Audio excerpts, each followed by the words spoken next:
It was, mid 20s, early 30s, just that grind of wanting to become someone and make all this money and have extravagant living, the stuff that we kind of all go through to some level.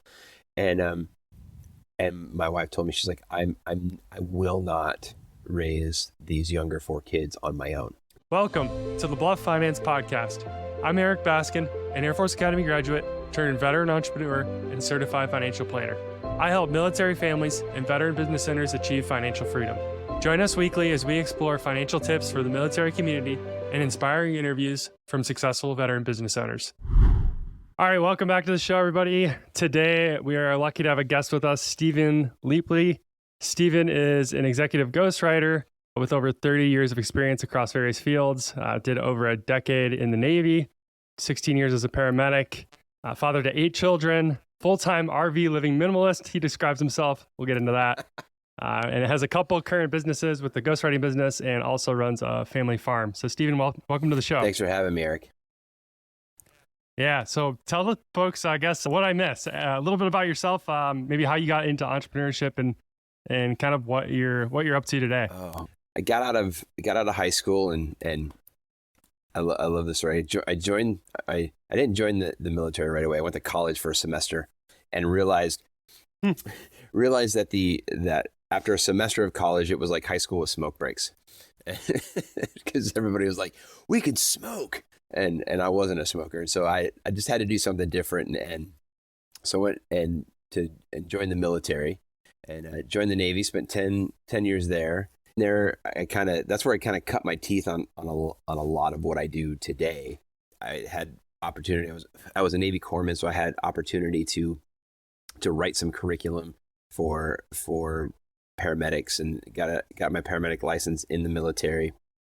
Did some, so when I transitioned out of the military at 10 and a half years, I was at that Fisher cut bait moment.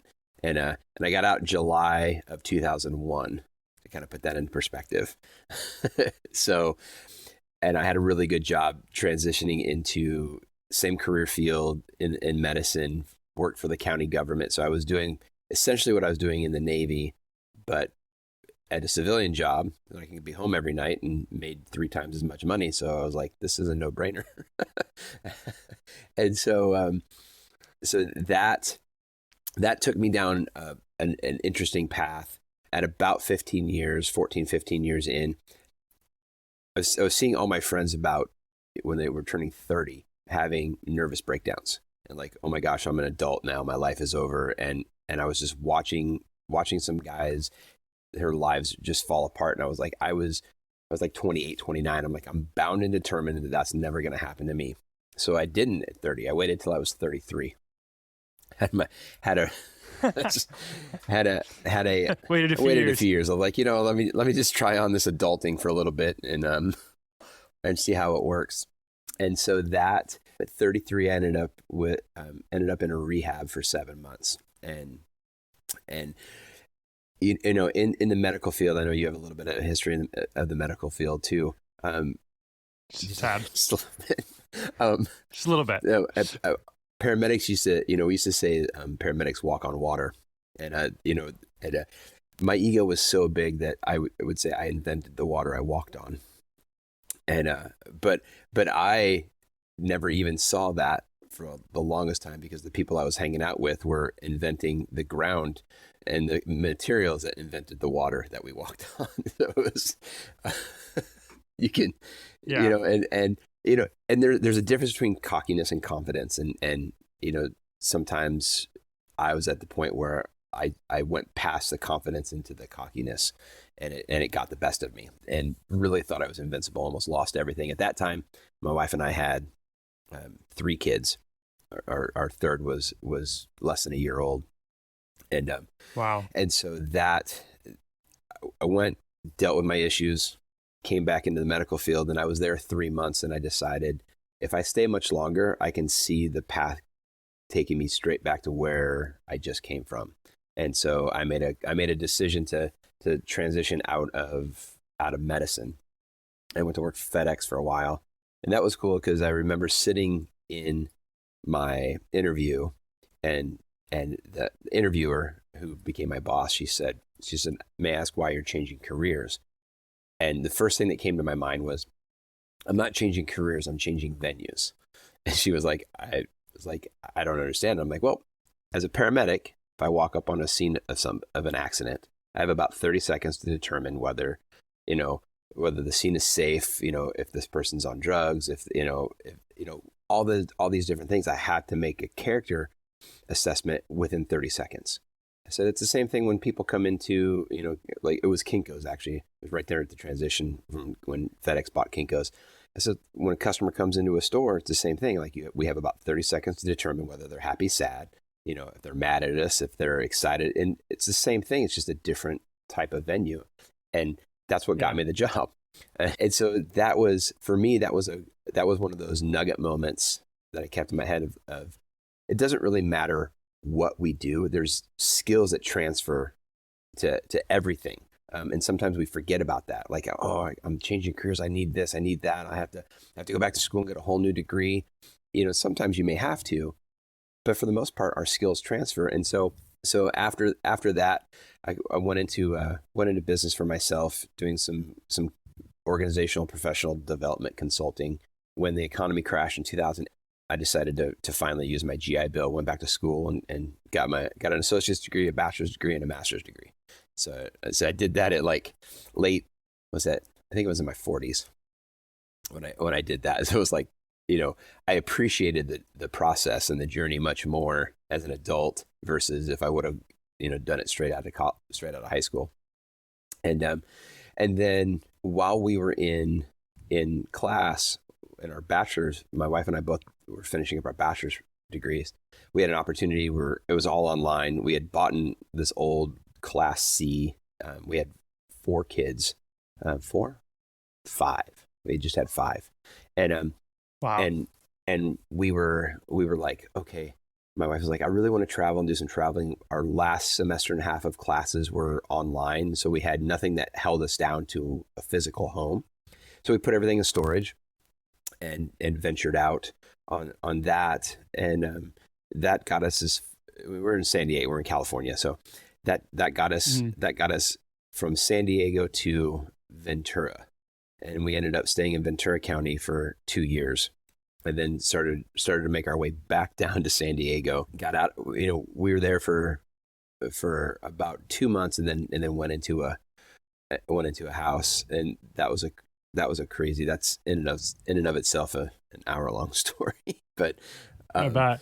And so just kind of through different things made our way back down into San Diego, and just in that process, I was in a band for a while, and I was writing on the side while we were in school, is where I really kind of transitioned into the copywriting, ghostwriting thing. My wife would come to me, and I was really good with writing anyway. So I would edit her papers and such. And so that was really cool. And then she came to me once, and she had a 4-page paper, and she's like, hey, can you edit this for me? And I need a little bit more written.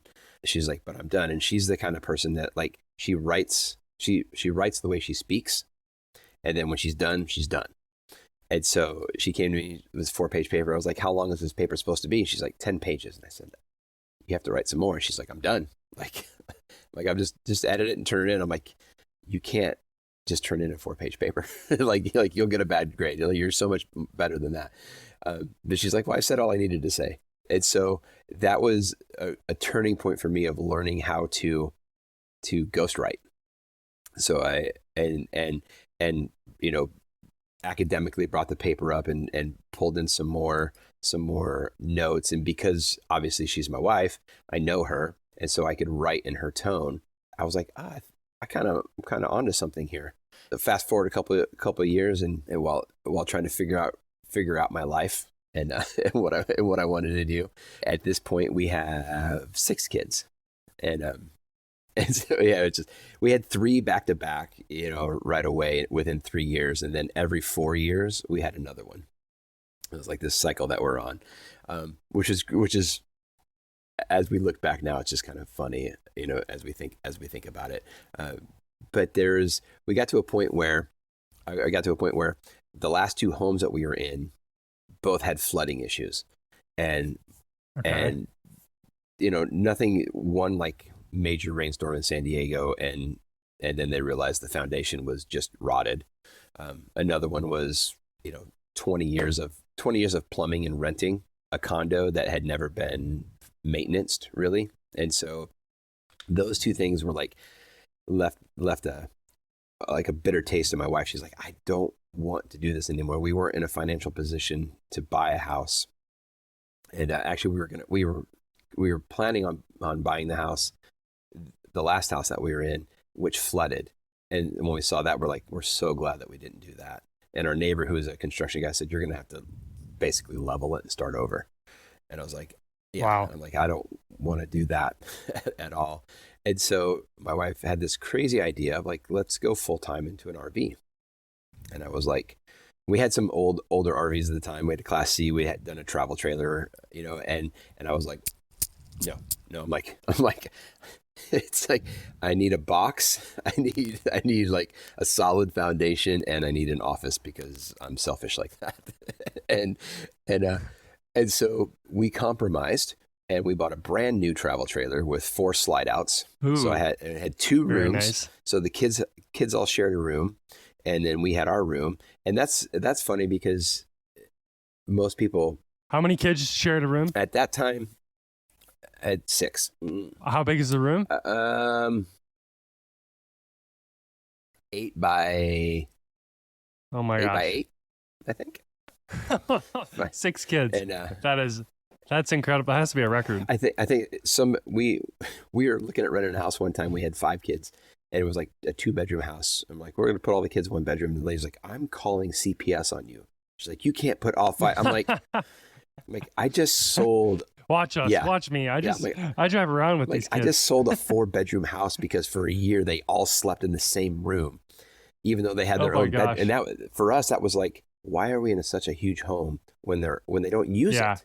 And it was just like, for sure. And so that helped the transition because I knew that the kids would all be okay together. Right. And we're really like a close knit family anyway. So it's not like, that's awesome. It's not like, oh my gosh, my brother is going to see me coming out of the bathroom or coming out of the shower. And it was like, it was natural. It's just natural.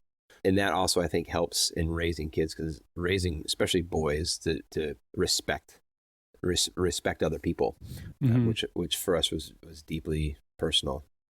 And so we transitioned into this RV, into this travel trailer. It's a 36-foot travel trailer with 4 slide outs.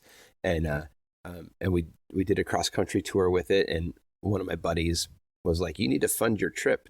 He's like, how about if I fund it and you be my copywriter? And so that's what I did for that trip, and came back, and that was 2017. And so since then I've been full-time copywriting and doing a little bit of ghostwriting. And then this year I really transitioned solely into, I'd say 98% of my business is ghostwriting, which is books and articles. Okay.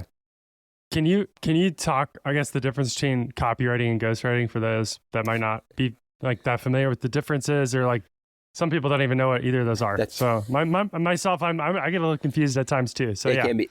Can you break that down? So a copywriter, essentially someone who comes in and helps, like if I was your copywriter, I would come in and help you write your content. And copy that goes out on whether it's social media, website, just writing content for you for a specific purpose. And ghostwriting, the primary difference between like a copywriter and a ghostwriter is typically a ghostwriter doesn't get any kind of accolades or got it. So, hence the name Ghost. Hence the name ghostwriter. Yes. Sorry, I just realized. There we go. That's a really big distinction. And even inside ghostwriting, there's different levels. There are people who will ghostwrite, like they'll hire me to like, I need a book written about birds. and like, okay, what do you want me to do with it? I don't care. I just need a 121-page book about birds. and so that's where most people kind of land with the ghostwriting, and their thought is why are you writing something for somebody else? They're getting all the credit for it and you get nothing. And so, but But the reality is most ghostwriters, good ghostwriters actually work hand in hand with somebody. So it's somebody has a really good idea, a really good concept. They could speak about it, but they can't articulate it in writing, which is a skill and a craft on its own. So somebody called me some months back the Jim Carrey of ghostwriting. That's awesome. I think I might have saw that on your website. Did you put that on the website? I think I did. Yeah, that's awesome. Because that's what a great testimonial. That's how I look like it's, and that actually came from a lady I was talking to. She's like, I don't understand how you could write something for somebody else and not get the credit for writing it. And I said, well, I told I said, well, you're an actress, right? She's like, yeah. I'm like, so you get paid to pretend to be someone else. Yeah. And she was like, and then like the light bulb goes off. And it was like, I'm like, that's basically how I look at ghostwriting is I'm acting and as someone else, but I'm doing it in such a deeply personal way. Yeah. And I love it because because I'm a networking kind of guy. And so I'm not a surface. I don't like to be a surface guy. So it helps me get to know people on a deeper level. But then also I just get in and get to know their brain and pull it out. And, the years of being in paramedicine, I have an advanced degree in psychology. So those two things right there are easy for me to draw out and ask the right questions. Yeah. It's just, it makes a lot of sense to me because there's a lot of smart people out there with a lot of smart ideas that have unbelievable stories to tell, right? But that doesn't mean they know anything about writing and how to write effectively, efficiently, how to write concisely, how to lay out a story in a way that makes sense for the reader. Yeah. I feel like I'm an okay writer, but if I was to write a book, it's like I need some help. Like it's like I putting ideas on paper, I feel like I'd be putting them down like in spreadsheet form. I feel like somebody like you takes that and makes it flow and makes it a concise or a flowing story that makes sense to the reader. Yeah, and that's actually how I work a lot of times is breaking down concepts and ideas and then really it's almost like coaching in some way because all I really do is like half my job is coaching, honestly, because it's just pulling out those stories and pulling out the nuggets, pulling out the aha moments that make each of our stories unique, and just pulling them out, and then the other side of it is actually knowing the mechanics of writing, and being able to articulate that in written form.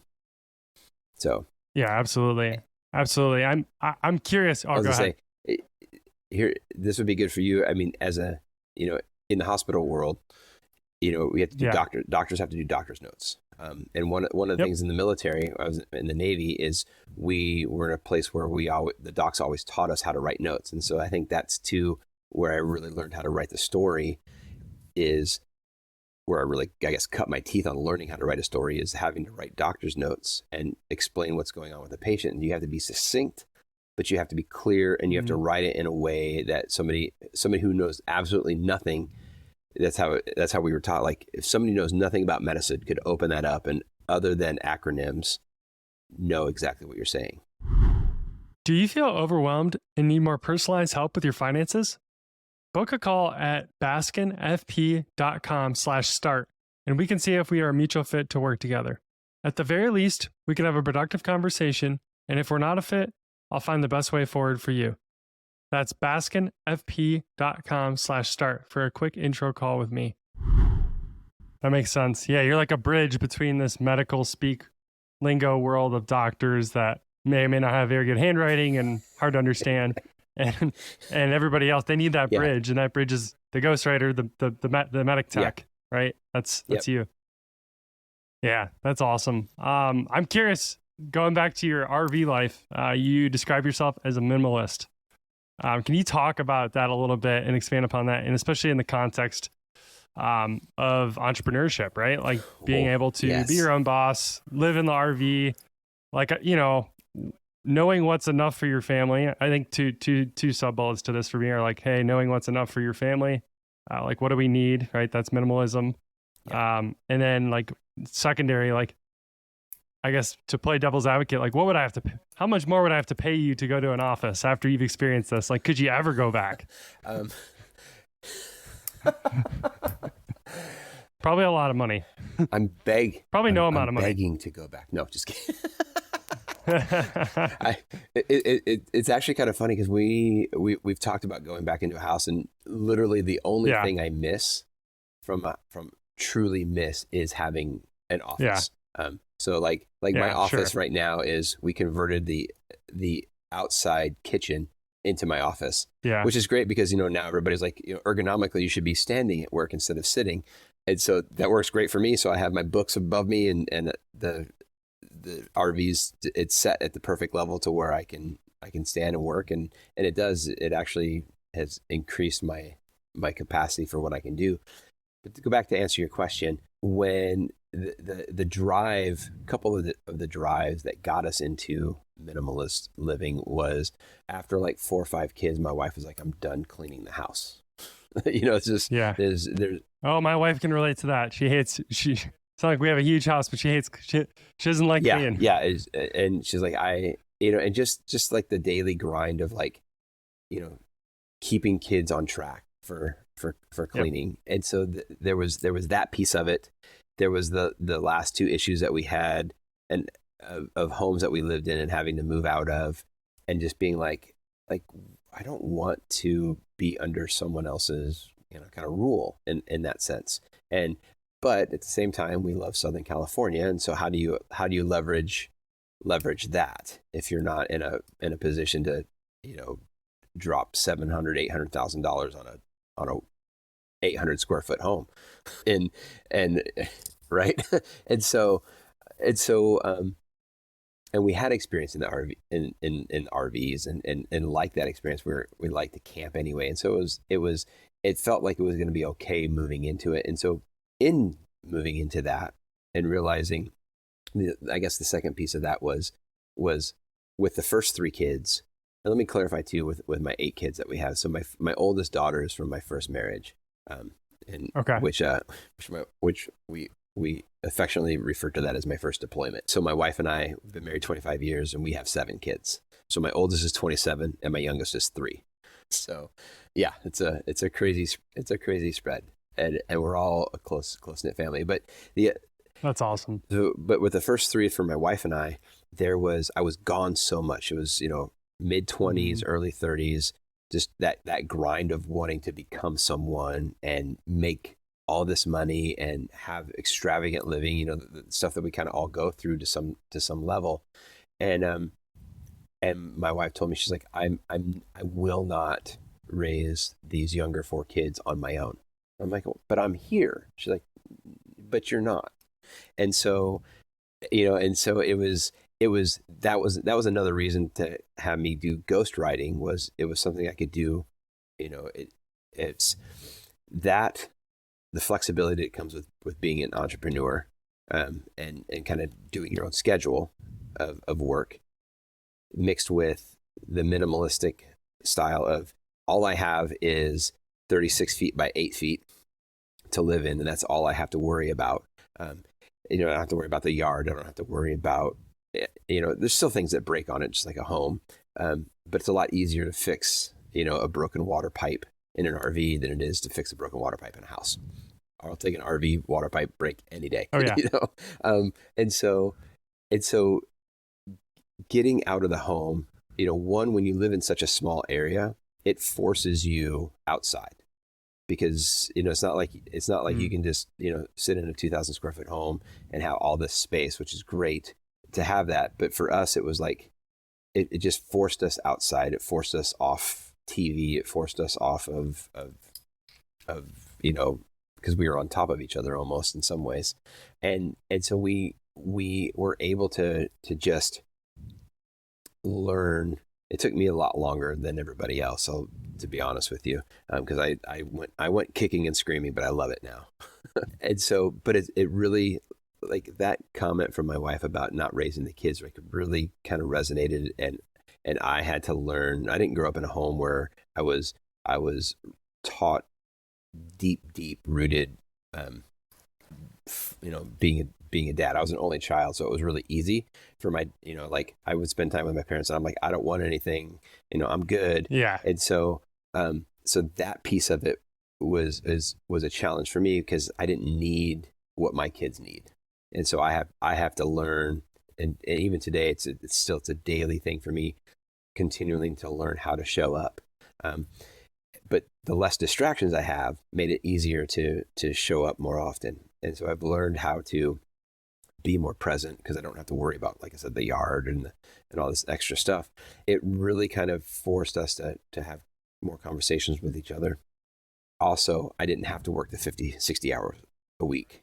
Right. Like, absolutely. We could go visit anywhere we wanted to. I could live in an RV park here. I could live on a private land here. And the cool thing about that changing is, even though we would change a lot, inside the home itself never changed. So the kids slept in the same bed, whether we were in California, Texas, North Carolina, they slept in the same bed. So the house, so that mental peace that comes, and that safety that comes with, like, this is my bedroom, never changes. Mm-hmm. And so never changes. That's an interesting thought. It's crazy because then it's also great in business, because like everything's always changing, right? But around you. But if you have that foundation in place, it helps. It helps no matter what's going on around you. And so And so that's kind of how I see that minimalistic living now, and it forces me to be more present with my kids, which, at the end of the day, even as an entrepreneur, like I fight myself, like, I got this up. Was it yesterday? Last night I had a project that I had to get done, and my son's like, can we just watch a show together?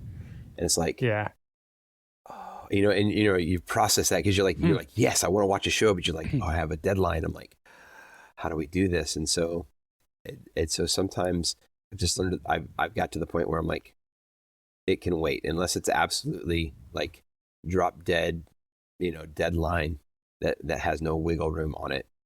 I end up spending more time like with the kids than I do than I do at work. And because we live minimally, and I don't have to worry about a bunch of other material kind of items, I don't have to spend as much time in trying to make as much, which helps me, because for me, in my business model, helps keep my prices lower. And I had somebody tell me that I was a novice ghostwriter because I don't charge exorbitant fees for ghostwriting, and I actually struggled with that, because value and worth and blah blah blah and all that stuff, and like I get joy out of seeing somebody else's information get put out there. Like when I write a book for somebody, especially in the vet community. There's one of my clients right now that I'm writing a book with. His focus is middle managers, and he's like, it's like the lost art. It's the lost boys. It really is, like, because everybody knows the grunts are going to do the grunt work, and the senior levels are going to pontificate all day, but the middle manager is the one that's actually responsible for everything. But they're also the ones that are in that crazy. It's like the military. It's like E5 to E5, E6 in the military. It's like you're right there in the middle, where you have all the accountability and all the responsibility, but none of the authority. And you have authority, but you know what I mean? Like, you only have so much authority. And so in the business world, there's a lot of entrepreneurs that are in that piece. They're like up and coming. They have a little bit of capital, but they don't have a lot of capital, and they might still be struggling in the day-to-day or the month-to-month, finances.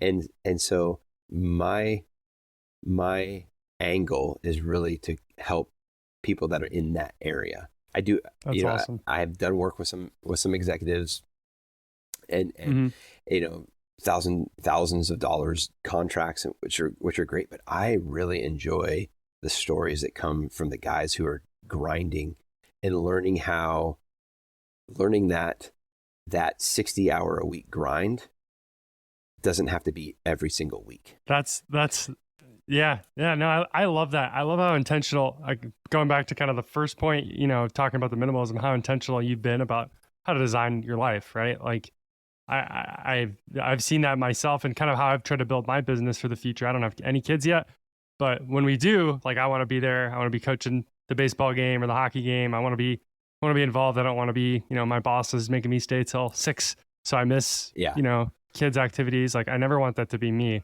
So I commend you for how intentional you've been. It sounds like, especially with the RV, like you guys, you talk about your family being so close, like you almost don't have a choice. You're like, it's make or break when you're on top of each other. Like we're going to be close. So I think there's so much there to like, hey, we can't just go hide on our devices in our bedrooms. Like we have to be together. We have to discuss. I love that. And then getting into the, like helping out, like you say, that veteran, especially those in the veteran space, those that are trying to make it, also awesome. And the fact that you can do that because you're a minimalist and you're like almost showing them the path, like, hey, I've done this, right? Like, I'm doing this. I can help you tell the story to help you do this. It's almost like you're helping out those who are, who are coming behind you. I love that. So what, I guess segues into a perfect question. What would you tell those folks, that are trying to maybe get out of the military? Maybe they have a side hustle. Maybe they're thinking about a side hustle. Maybe they got out and they're working on base or for some corporation. They're like, wait a second, I don't actually want to do this forever. What would you tell them to, what's your advice for, I guess, younger you? Because that was you. Yeah. Oh, wow. The younger me advice. Wow. Couple of things. One is everything always works out the way it's supposed to. And that is a good mindset to have in the sense of, yes, there's still struggles. There's still like the stress that comes, like if a client falls through or so, the funding doesn't come through in this, you're like, oh my gosh, I gotta, but it at the end of the day, if you can maintain that mindset that everything will work out, it puts you in a different place. And you don't have to do everything all at once.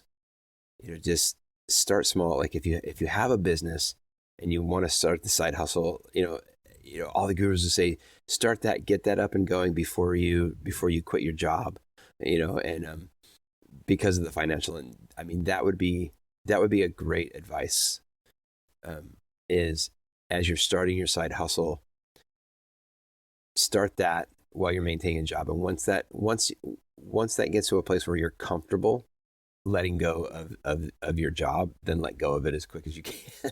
It's like, it's because you can't really do both. It will. It's hard. I did it for a while. It's hard. It can destroy you, whether you have no kids or whether you have,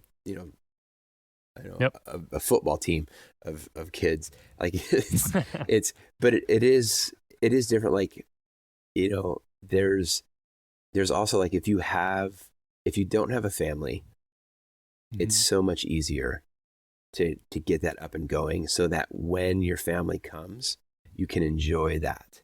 And you have to learn at some point, you have to learn how to let go of the grind, because I'm 51 and like, if I don't get 7 hours of sleep at night, I'm dead. Like I can handle a few days, but if I go more than 3 days without 7 hours, I'm not worth anything.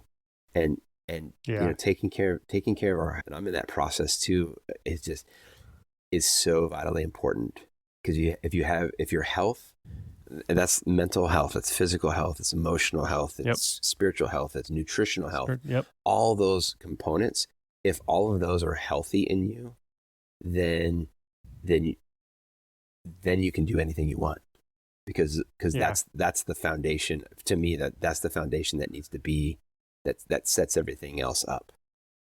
Yeah, absolutely. I agree 100%. Something I've realized kind of in my own entrepreneur walk the last 5 years or so, like you said, not being so obsessed with the grind. What are you solving for? And then what are those measures of success that don't have dollar signs behind them? Because there's lots of them, right? Health, quality time with the family, like you said.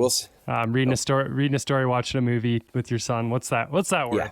Quite a bit of money. Yes. So go ahead. I will say from a business aspect, when you start out, learn how to track and measure, because what you track and measure gets changed and gets dealt with, right? Like as an administrator, that like if and numbers don't lie, and then that side piece of that is remove the emotion from those numbers.